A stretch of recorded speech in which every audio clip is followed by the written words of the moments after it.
দর্শক, ইসরায়েলের রাজধানীর রাজপথে এখন ধোঁয়া, আগুনে পুড়েছে বেঞ্জামিন নেতানিয়াহুর বাড়ি, গাড়ি ঝলসে যাচ্ছে বিল্ডিং, আর উত্তেজনার আগুনে ফুঁসছে পুরো রাষ্ট্র ব্যবস্থা। যারা এতদিন গাজাকে আগুন জ্বালিয়েছে, এবার তারা নিজেদের ঘরেই আগুন দেখতে শুরু করেছে। নেতানিয়াহুর বাড়ির সামনে আজ শুধু ধোঁয়া নয়, আজ ক্ষোভ, বেদনা আর বিদ্রোহের গর্জন। দর্শক, এই ভিডিওতে আমরা জানব কেন ইসরায়েলের ভিতরেই ফুঁসে উঠেছে জনতা, কেন এক মা তার সন্তানকে বাঁচাতে নেমেছে রাস্তায়, আর কেন ইসরায়েল নিজেই আজ নিজের অস্তিত্ব নিয়ে প্রশ্নের মুখে। তাই ঘটনা কি হয়েছে পুরোটা জানতে, পুরোটা বুঝতে ভিডিওটা কিন্তু আজ অবশ্যই শেষ পর্যন্ত দেখতে হবে। দর্শক, গতকাল সকাল থেকেই তেল আবিব আর জেরুজালেমে ব্যাপক বিশৃঙ্খলা চলেছে। বন্দি মুক্তির দাবিতে একের পর এক জায়গায় বিক্ষোভ আর হট্টগোল শুরু হয়েছে। দর্শক, গাজায় আটক থাকা জিম্মিদের মুক্তি চেয়ে যারা আন্দোলন করেছে, তারা গতকাল সকালে পৌঁছে যায় ইসরায়েলের প্রধানমন্ত্রী বেঞ্জামিন নেতানিয়াহুর বাড়ির একেবারে কাছাকাছি। সেখানে তারা ভাঙচুর চালায়, আগুন ধরিয়ে দেয়, চারপাশে তুমুল হাঙ্গামা বাঁধিয়ে দেয়, একাধিক গাড়িতে পর্যন্ত আগুন লাগিয়ে দেয়া হয়। তবে ভাগ্য ভালো, আপাতত কিছুটা হলেও সংঘর্ষ এড়ানো গিয়েছে। ভারী পুলিশ মোতায়েন আর কড়া ব্যারিকেডের কারণে উত্তেজিত জনতা নেতানিয়াহুকে হাতের নাগালে পায়নি। কারণ যতই হোক, একজন প্রধানমন্ত্রীর তো একটা নির্দিষ্ট প্রোটোকল থাকে, নিরাপত্তা থাকে, আর নেতানিয়াহু সেই সময় বাড়ির ভেতরেই ছিলেন। তবে প্রোটেস্টাররা ব্যারিকেড ডিঙিয়ে সরাসরি সংঘর্ষে যাওয়ার চেষ্টা করেছে। দর্শক, স্ক্রিনে আপনি যে আগুন জ্বলতে দেখছেন, এই ছবিটা নেতানিয়াহুর বাড়ির দৃশ্য। তেল আবিব পুলিশের তথ্য অনুযায়ী কয়েকটা এলাকায় ডাস্টবিন আর টায়ারে আগুন ধরিয়ে দেওয়া হয়েছে, ফলে বেশ কিছু গাড়ির ক্ষতি হয়েছে। কয়েকটা বিল্ডিং থেকে বাসিন্দাদের সরিয়ে নিতে হয়েছে, যাতে তাদের জীবনের কোনো ঝুঁকি না থাকে। তবে এখনো পর্যন্ত কারো আহত হওয়ার কোনো খবর মেলেনি। দর্শক, ইসরায়েলি পুলিশ এই ঘটনাকে রেড লাইন পার করা বলছে, মানে একেবারে সীমা লঙ্ঘন। তারা স্পষ্ট জানিয়ে দিয়েছে এসব কাজের কোনো সম্পর্ক গণতান্ত্রিক প্রতিবাদের সঙ্গে নেই। যারা আগুন দিচ্ছে, যারা ভাঙচুর করছে, তাদের প্রত্যেককেই আইনের আওতায় এনে শাস্তি দেওয়া হবে। দর্শক, গতকাল সকালে গাজায় যুদ্ধরত ইসরায়েলি সেনাদের মা বোনেরা একত্রিত হয়েছিলেন জেরুজালেমের প্রবেশ পথে। তাদের একটাই দাবি, এই যুদ্ধ থামাতে হবে, যাতে জিম্মিদের জীবন রক্ষা করা যায় আর সেনাদেরও প্রাণ বাঁচে। দেখুন, এই মায়েরা জানেন তাদের সন্তান যে কোনো সময় প্রাণ হারাতে পারে, আর এই ভয় থেকেই তারা আজ রাস্তায় নেমে এবং এরকম বিশৃঙ্খলা কাণ্ড ঘটিয়েছে। এছাড়াও কিছু প্রতিবাদকারী ইসরায়েলের ন্যাশনাল লাইব্রেরির ছাদে ব্যারিকেড তৈরি করে বসে পড়ে। দর্শক, এবার ইসরায়েলের এই উত্তাল পরিস্থিতিটা বোঝার চেষ্টা করুন ইসরায়েলি ওয়েবসাইট যে ফিটে প্রকাশিত একটি প্রতিবেদন থেকে। সেখানে লেখা হয়েছে, আজ তেল আবিবে একাধিক গাড়িতে আগুন লাগানো হয়েছে, পুরো জেরুজালেম কার্যত অচল হয়ে পড়েছে, নেতানিয়াহুর বাড়ির সামনে টায়ার জ্বালিয়ে ছুঁড়ে ফেলা হয়েছে, পরিস্থিতি নিয়ন্ত্রণের বাইরে চলে গেছে, চারিদিকে শুধু আতঙ্ক আর বিশৃঙ্খলা। গাজায় চলতে থাকা যুদ্ধের বিরোধিতা করে হাজার হাজার ইসরায়েলি এখন রাস্তায় বিক্ষোভ করছে, কারণ তারা জানে গাজা দখলের এই স্বপ্ন একদিন ইসরায়েলিদের কাছ থেকে কেড়ে নেবে তাদের তরুণ ছেলে আর জিম্মিদের জীবন। দর্শক, ইসরায়েলি ন্যাশনাল লাইব্রেরির বাইরে পরিস্থিতি আরও খারাপ হয়ে যায় যখন কিছু প্রতিবাদকারী ছাদে উঠে পড়ে। ফায়ার সার্ভিস কর্মীদের হস্তক্ষেপে কষ্ট করে তাদেরকে নিচে নামাতে হয়। একজন আন্দোলনকারী মাইক হাতে চিৎকার করে বলেন, আমরা থামব না যতক্ষণ না শেষ জিম্মিও তার বাড়ি ফিরে আসে।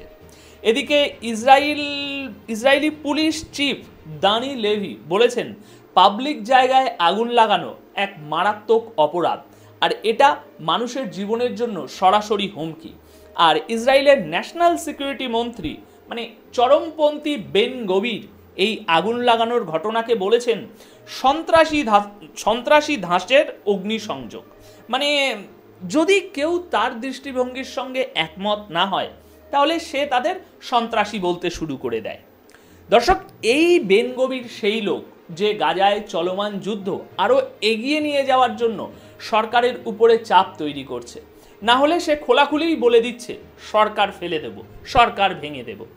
এদিকে গতকাল সারাদিন জুড়ে বিক্ষোভ তো ছড়িয়ে পড়েছে। সকাল থেকে দুপুর পর্যন্ত ইসরায়েলের পার্লামেন্ট, ন্যাসেট থেকে শুরু করে গাজা স্ট্রিট, সুপ্রিম কোর্ট থেকে শুরু করে আপনার প্রধানমন্ত্রী নেতানিয়াহুর বাড়ি পর্যন্ত সবখানেই বিক্ষোভ আর হট্টগোল গতকাল সারাদিন। জিম্মিদের পরিবার জানিয়ে দিয়েছে আজ সন্ধ্যায় তারা নেতানিয়াহুর বাড়ির সামনে প্রোটেস্ট অফ ফিউরি করবে, অর্থাৎ ক্ষোভে ফেটে পড়বে। তাদের দাবি একদম স্পষ্ট, জিম্মিদের মুক্তির চুক্তিতে সম্মতি দিতে হবে, প্রয়োজনে যুদ্ধ থামাতে হলেও সেটা করতে হবে। তবে পুলিশও এবার সাফ জানিয়ে দিয়েছে তারা আর কাউকে ছাড় দেবে না, যদি দরকার পড়ে গ্রেপ্তার করতেও পিছপা হবে না। কারণ গত সপ্তাহে এই খবর আমি আপনাদেরকে দিয়েছিলাম যে গত সপ্তাহেও এরকম একটা টায়ার জ্বালানোর কেস হয়েছিল, আর ওই টায়ার জ্বালিয়ে অবরোধ যারা করেছিল তাদের বিরুদ্ধে তখন কঠোর ব্যবস্থা নেওয়া হয়নি, কারণ পেছনে ছিল রাজনৈতিক চাপ। কিন্তু এবার মনে হচ্ছে এই আগুন ছড়িয়ে পড়েছে, আর এই আগুন ধীরে ধীরে কিসের বিদ্রোহের রূপ নিচ্ছে দর্শক। এদিকে দর্শক, পরবর্তী খবর হলো ইসরায়েলি ডিফেন্স ফোর্স IDF এর তরফ থেকে এক বড় ঘোষণা এসেছে, যা থেকে বোঝা যাচ্ছে দেশে বড় পরিসরে প্রতিবাদ চললেও ইসরায়েলি সেনাবাহিনী গাজায় আরেকটি বিশাল সামরিক অভিযান শুরু করতে চলেছে। নতুন বিশাল IDF ঘোষণা করেছে অপারেশন গার্ডিয়ান্স চিয়ারি 2 নামের এই অভিযান নিয়ে জোর প্রস্তুতি চলছে। সেনাবাহিনী স্পষ্ট করে দিয়েছে এটি হবে একটি স্থল অভিযান। দর্শক, IDF আরও জানিয়েছে বড় আকারের রিজার্ভ সেনাদের প্রশিক্ষণ দেওয়া হচ্ছে, আর গাজার শহর অঞ্চল ও খোলা জায়গাগুলোতে যুদ্ধ অভ্যাস মানে কম্বাট ড্রিল হচ্ছে।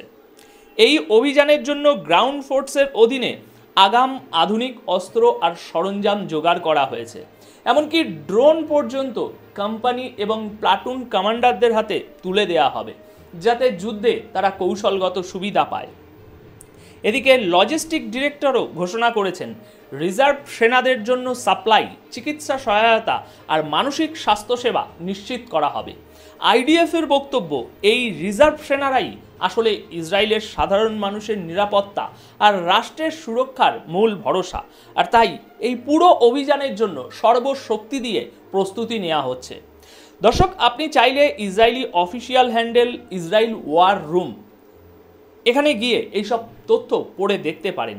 এই হ্যান্ডেল IDF এর সঙ্গে সম্পর্কিত আপনার ইসরায়েলের যুদ্ধ কৌশল নিয়ে সরাসরি তথ্য দিয়ে থাকে। এদিকে পরবর্তী খবর হলো গতকাল গাজা সিটিতে কেটেছে এক বিভীষিকাময় রাত। এই যুদ্ধের সবচেয়ে ভয়ঙ্কর রাত বললেও কম হবে। ইসরায়েলি সেনাবাহিনী রাতভর সেখানকার বিভিন্ন এলাকায় একের পর এক বাড়ি বিস্ফোরক দিয়ে উড়িয়ে দিয়েছে। ডজন ডজন বাড়ির উপর গোলাবর্ষণ করা হয়েছে, মানে যারা আগেই ঘর হারিয়েছে সেসব উদ্বাস্তু মানুষদের টেন্ট পর্যন্ত রেহাই পায়নি। এমনকি অ্যাম্বুলেন্সকেও ড্রোন দিয়ে নিশানা বানানো হয়েছে, আর সেই ড্রোন থেকে ফেলা হয়েছে কি বোমা জানেন? আগুন ঝরানো বোমা, যে আগুনে সব পুড়ে ছারখার, সব কিছু ছারখার হয়ে গিয়েছে।